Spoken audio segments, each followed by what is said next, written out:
Araw ng Miyerkules, narito ang Daily Bible Gospel Reading ating pakinggan. Ang Ebanghelyo ayon kay San Luke chapter 13 verse 22 to 30. Nagpatuloy si Jesus sa kanyang paglalakbay. Siya ay nagtuturo sa bawat bayan at nayon na kanyang dinaraanan patungong Jerusalem.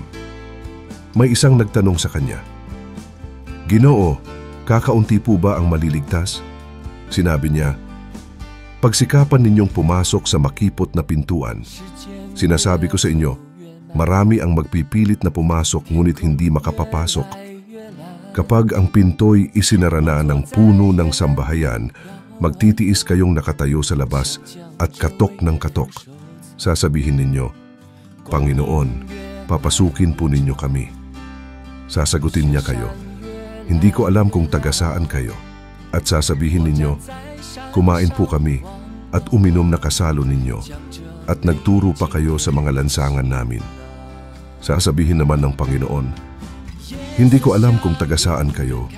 Lumayo kayo sa akin, kayong lahat na nagsisigawa ng masama.' Tatangis kayo at magngangalit ang inyong ngipin kapag nakita ninyong nasa kaharian ng Diyos sina Abraham, Isaac at Jacob at ang lahat ng propeta at kayo na may ipinagtabuyan sa labas. At darating ang mga tao buhat sa silangan at kanluran, sa hilaga at timog at dudulog sa hapag sa kaharian ng Diyos. Tunay ngang may nahuhuling mauuna at may nauunang mahuhuli. Ang mabuting balita ng ating kaligtasan, pinupuri ka namin, Panginoong Hesukristo. Amen.